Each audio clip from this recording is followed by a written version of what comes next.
Selamat pagi semuanya. Kembali lagi bersama saya Naufal selaku host dari acara Pemuda Berdasi Siap Menggapai Prestasi. Kali ini kita kedatangan dua tamu spesial. Beliau adalah orang-orang yang sangat inspiratif ya. Jadi jangan kemana-mana karena kita akan mendapatkan ilmu yang sangat bermanfaat. Langsung saja untuk bintang tamu yang pertama. Beliau adalah orang yang akhir-akhir ini sedang viral ya di media sosial. CEO muda yang berprestasi pada umurnya yang 28 tahun dan mendapatkan penghargaan nasional 2 kali berturut-turut sebagai CEO paling diminati tahun 2019 dan tahun 2020. Siapa lagi kalau bukan Pak Digo dari restoran ayam Pak Digo. Selamat pagi Pak. Gimana Pak akhir-akhir ini kesibukannya, sedang ngelakuin apa di masa pandemi COVID-19 ini Pak? Selamat pagi Mas Naufal. Seperti biasa, hanya mengawasi dan mengontrol perusahaan. Palingan sibuk kemarin-kemarin ngurusin persetujuan bisnis di Singapura. Wah, makin sukses aja ya Pak sampai bisa buka outlet ke luar negeri. Alhamdulillah Mas, bisnis makin lancar. Semoga segera tersetujui ya Pak sehingga apa yang udah menjadi rencana dapat terselesaikan. Nah ngomong-ngomong, bagaimana sih Pak rahasia suksesnya? Boleh dong sharing-sharing dengan teman-teman di rumah. Ya, sebenarnya rahasia sukses itu hanya konsisten dan kerja keras terhadap visi misi perusahaan. Tentunya konsistensi tersebut tertuang dalam moto perusahaan kita sendiri. Kita juga harus konsisten terhadap planning yang berjalan di perusahaan. Mulai dari planning jangka pendek hingga planning jangka panjang. Semua harus konsisten, dan semua planning tersebut harus diawasi dan tetap terkontrol sehingga output yang kita capai dari planning tersebut bisa maksimal. Wah menarik sekali ya Pak, dengan konsistensi dan kerja keras kita dapat mencapai kesuksesan. Apa nggak apa-apa nih Pak kita bagi-bagikan rahasia ini kepada teman-teman di rumah? Oh tentu, saya berharap anak-anak muda atau calon-calon orang sukses bisa mempelajari apa yang saya terapkan selama 7 tahun membangun perusahaan ini. Nah, teman-teman wajib ya untuk melakukan ini di rumah. Jadi apa yang sudah menjadi cita-cita teman-teman dapat terselesaikan dan dapat tersampaikan. Nah, tadi kan Bapak berbicara nih mengenai moto. Moto apa sih yang selalu Bapak pegang dalam perusahaan sehingga perusahaan ini bisa sukses sampai sekarang? Moto perusahaan saya adalah harga kaki 5, rasa bintang 5. Moto ini selalu saya pegang dan selalu saya sampaikan kepada karyawan-karyawan agar semua komponen yang ada di perusahaan memegang teguh apa yang menjadi cita-cita perusahaan. Wah, jadi harus satu pemikiran ya Pak? Iya, betul. Nah, tadi kan Bapak berbicara mengenai karyawan. Bagaimana sih Pak cara mengatur struktur organisasi dalam perusahaan sehingga bisa secara efektif dan efisien? Struktur yang saya gunakan dalam perusahaan ini, line and staff organization, di mana saya membagi menjadi beberapa departemen yang di dalamnya terdapat supervisor yang bertanggung jawab terhadap departemennya sendiri. Dan saya tempatkan karyawan berdasarkan penilaian dari departemen personalia, yang tentunya sesuai dengan spesialisasi mereka. Dengan menempatkan karyawan sesuai dengan spesialisasinya, maka karyawan tersebut akan bekerja dengan sangat maksimal.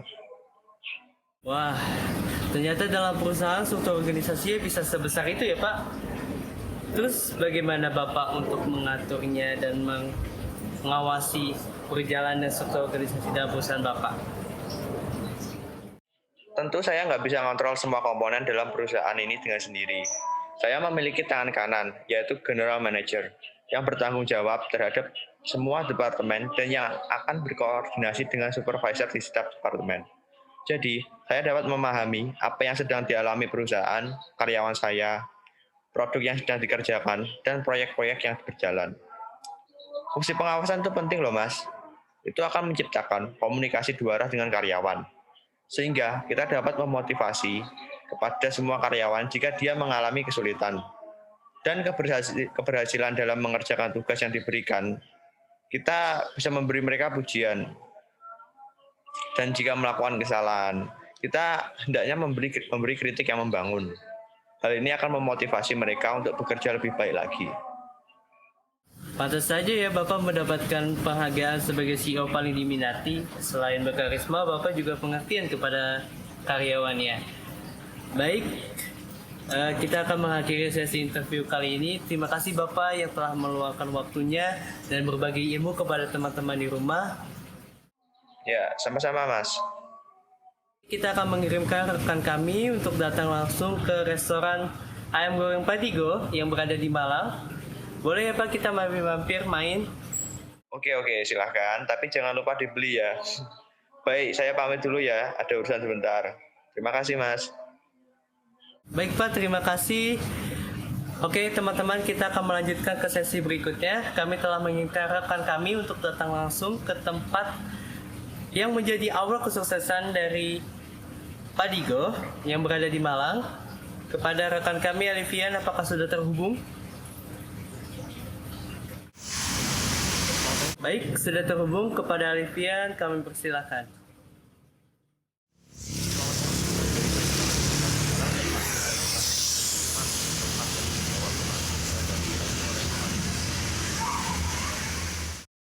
Baik Misa, sekarang saya sedang terhubung dengan Bapak Ananda sebagai Kepala Manajer dari Ayam Goreng Bapak Diko. Selamat pagi Bapak. Selamat pagi. Bagaimana kabarnya Bapak? Alhamdulillah baik. Nah, restoran ini kan telah menjadi awal kesuksesan dari Bapak Diko ya Pak ya. Berarti Bapak sudah lama ya bekerja bersama beliau? Ya, saya sudah sekitar 6 tahun bekerja di bawah kepemimpinan beliau. Bersama beliau merupakan pemimpin yang baik dan bijaksana. Makanya saya bisa bangga bisa bekerja di bawah kepemimpinan beliau. Nah, setelah ramai di media sosial, restoran ayam Pak Diko ini kan menjadi ramai Pak ya. Nah, katanya itu karena penyajiannya yang terbilang unik gitu. Nah, itu gimana Pak prosesnya sehingga mendapatkan ide untuk memberikan penyajian yang unik itu tadi Pak? Nah, bagaimana kok bisa terlintas itu dikarenakan dalam restoran ini sudah mengalami berbagai macam hal. Mulai dari sebagai pembeli, persaingan dengan restoran yang lain, dan masih banyak lagi. Terus kami meminta masukan dari karyawan-karyawan kami. Mengapa kami meminta saran dari karyawan-karyawan kami? Karena karyawan itu lebih dekat terhadap konsumen. Jadi mereka itu lebih peka gitu. Dan kami mulai berdiskusi mengenai bagaimana cara restoran ini agar tetap survive. Lalu dari semua saran yang ada itu muncul gagasan untuk membuat penyajian yang berbeda dari yang lain. Dan jadilah seperti ini. Iya. Nah, Bapak tadi mengatakan bahwa ide tersebut didapatkan dari saran-saran para karyawan ya Pak ya, ditampung dari saran-saran para karyawan. Nah, sedangkan kalau kita lihat katakanlah perusahaan gitu, pimpinannya demi menjaga image-nya gitu ya, itu kan belum mau menerima saran dari karyawan. Nah, sedangkan Bapak malah justru meminta saran dari karyawan, itu gimana Pak itu? Dalam hal ini, kami membuat lingkungan di mana membuat karyawan senyaman mungkin agar karyawan ini tetap enjoy dalam bekerja. Dan tentunya saya menganggap karyawan sebagai keluarga saya. Sebab tanpa bantuan mereka, saya tidak akan pernah sampai di titik ini. Lantas kalau begitu Pak, dengan para karyawan diberi kebebasan untuk berpendapat, sedangkan bahwa kita tahu ya, kalau setiap individu itu memiliki pendapat yang berbeda-beda gitu Pak ya. Nah, apakah Bapak tidak khawatir nantinya akan menimbulkan perbedaan dan pertikaian di antara karyawan? Perbedaan pendapat itu adalah hal yang wajar ya. Dan tentunya jika para pemimpin tidak bisa mengatasi hal tersebut, nanti akan menimbulkan masalah baik dalam jangka yang pendek maupun jangka yang panjang. Dalam hal ini pengambilan keputusan seorang pemimpin harus tepat dan tegas. Iya. Lalu bagaimana Pak cara mengambil keputusan yang baik? Cara kami dalam melakukan pengambilan keputusan ini yang pertama, kami akan mengidentifikasi lalu menganalisis masalah supaya kita benar-benar tahu apakah itu benar masalah atau hanya sekedar isu. Kemudian kami akan mengumpulkan data-data terkait permasalahan tersebut. Selanjutnya kami akan membuat beberapa alternatif permasalahan yang nantinya akan kami pilih dan kami laksanakan. Setelah pelaksanaan tersebut, kami akan evaluasi apakah solusi tersebut sudah sesuai dengan ekspektasi atau belum. Rinci sekali Bapak ya. Jadi gini Pak, bagaimana jika nantinya dalam proses penerapannya muncul rasa tidak nyaman dari para karyawan dari keputusan Bapak Anton? Bagaimana cara Bapak menanggapi hal tersebut Pak? Ketidakpuasan itu nantinya akan mempengaruhi aktivitas kerja. Hal tersebut harus kita atasi sedari dini. Kalau misal ada karyawan yang merasa tidak puas akan kebijakan yang diambil, tentu karyawan tersebut dapat menyampaikan hal tersebut kepada saya. Hal ini bertujuan agar tidak terjadi konflik dan tentunya hal ini juga demi kenyamanan karyawan tersebut. Terakhir nih Pak, bagaimana cara mengatur dan mengendalikan apabila terjadi konflik di dalam perusahaan yang Bapak pimpin ini Pak? Mungkin Bapak bisa membagikan ilmunya kepada pemirsa yang ada di rumah. Yang pertama, kita harus mengetahui konflik ini sudah sampai di mana. Apakah masih pra, atau sudah konflik, atau mungkin sudah pasca konflik. Hal ini harus bisa kita amati secara detail agar kita bisa menangani konflik tersebut. Kuncinya adalah berkomunikasi yang baik, serta harus tahu keinginan masing-masing pihak yang berkonflik tersebut. Oh iya, baik Bapak. Terima kasih atas semuanya yang diberikan kepada kami. Sama-sama. Baik pemirsa, sekian yang dapat kami sampaikan mengenai kunci-kunci sukses dari restoran ayam Pak Diko. Sekian yang dapat kami sampaikan. Terima kasih sudah menyaksikan. Kami kembalikan ke studio.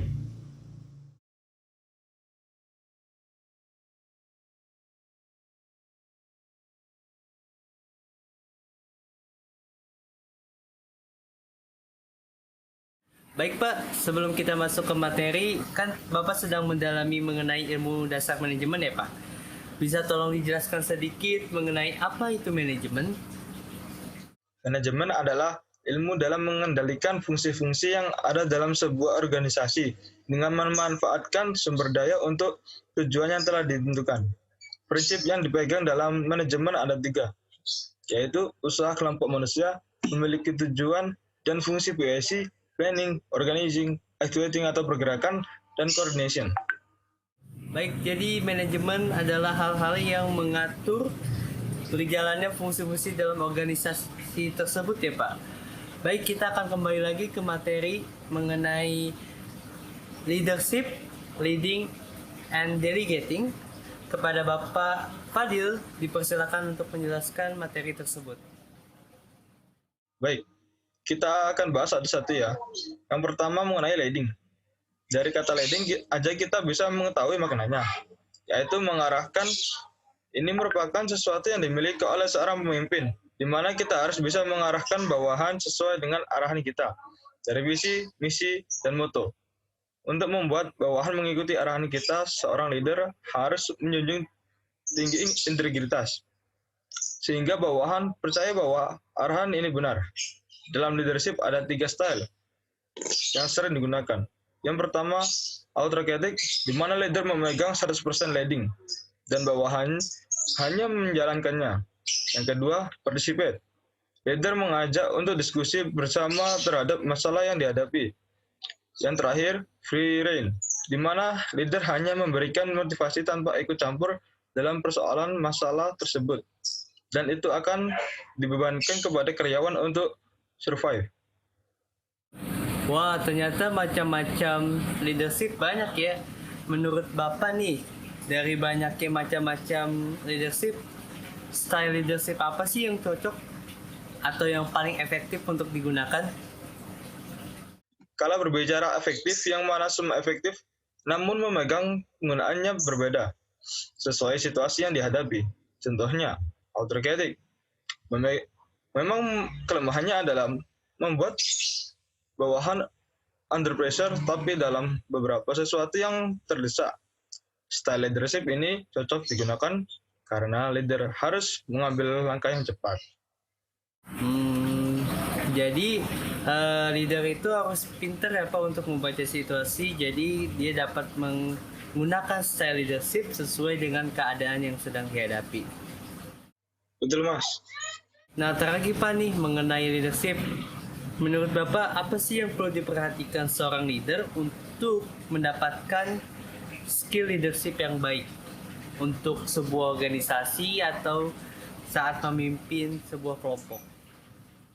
Leadership yang penting dapat mengajak seseorang untuk mengikuti arahannya, sehingga karyawan dapat termotivasi untuk bekerja lebih baik dan tentunya produk dari sebuah perusahaan tersebut bisa maksimal. Baik, kita kan sudah selesai membahas mengenai leading dan leadership. Gimana teman-teman, apakah sudah mendapat wawasan baru mengenai leading dan leadership? Wajib ya untuk dilakukan di rumah dan dipahami mengenai leading dan leadership sehingga nanti teman-teman dapat mengaplikasikan ilmu tersebut ketika memimpin sebuah kelompok. Baik, kita akan lanjut ke materi selanjutnya mengenai delegating. Kepada Bapak, kami persilahkan.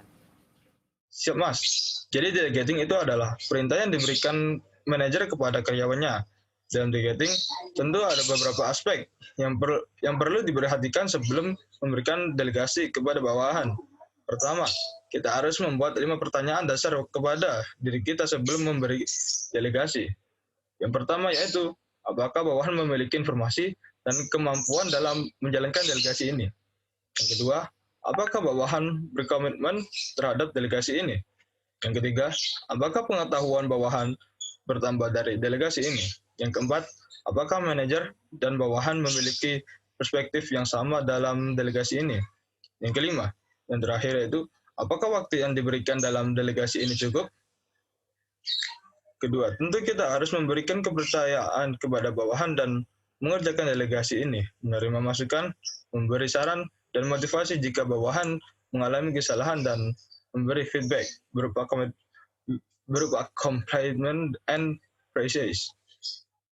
Baik Pak, berdasarkan uraian di atas, bagaimana sih kita untuk menentukan orang yang pantas untuk diberikan delegasi oleh manajer? Kita buat pertanyaan lagi Mas Naval. Sama halnya dengan tadi seperti apakah dia mampu, apakah dia mau, apakah dia memiliki skill. Kalau tidak, ketika diberikan training apakah tepat waktu, apakah dia mampu on time ketika diberikan. Tentu setelah kita menemukan, kita harus melakukan 4 hal. Jelaskan mengenai tujuan delegasi ini, menerima masukan, memberi kebebasan selama itu under control, dan memberikan motivasi. Jadi seorang manajer nggak bisa sembarangan ya Pak dalam memilih orang yang sebelum didelegasi, perlu banyak pertimbangan sampai tadi membuat banyak pertanyaan kepada dirinya sendiri sebelum memberikan delegasi kepada karyawan. Betul Mas Naval. Baik Pak, terima kasih telah meluangkan waktunya dan memberikan ilmunya mengenai leading, leadership, dan delegating. Terima kasih ya Pak sudah mau hadir ke acara ini. Sama-sama Mas. Baik teman-teman, kita sudah berada di penghujung acara. Tadi kita sudah mendengarkan materi yang telah disampaikan oleh bintang tamu spesial kita. Mulai dari kita membangun sebuah organisasi, kemudian kita membuat planning, terus bagaimana kita menyusun struktur organisasi tersebut, kemudian kita bagaimana mengkoordinasi antar departemen sehingga saling terhubung, terciptanya komunikasi sehingga kita memahami masalah yang dihadapi oleh karyawannya ya bagi seorang pemimpin.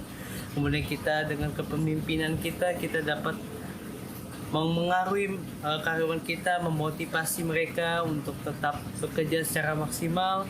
Kemudian kita mendapatkan banyak materi juga dari laporan Alipian yang mengenai bagaimana kepala manajer Nanda ya untuk menghadapi dari dampak eksternal, kemudian bagaimana dia memanajemen konflik tersebut, terus bagaimana dia juga mengambil keputusan yang baik untuk menyelesaikan masalah tersebut. Kemudian Bapak Fadil tadi sudah menjelaskan juga mengenai manajemen ya, menjalankan fungsi-fungsi yang ada fungsi planning, organizing, actuating, dan coordination. Kemudian dia juga sudah menjelaskan mengenai leading ya, leadership yang baik, bagaimana dia bisa menempatkan dirinya sesuai dengan kondisi yang sedang dihadapi. Kemudian mengenai delegating, bagaimana dia berikan delegasi kepada bawahannya dengan pertimbangan-pertimbangan yang telah ada. Baik teman-teman, karena waktu sudah mau habis, saya akhiri. Jangan lupa untuk selalu saksikan acara Pemuda Berdasi Siap Menggapai Prestasi pada pukul 8 waktu Indonesia Barat. Pada teman-teman, saya undur diri. Terima kasih, selamat beraktivitas.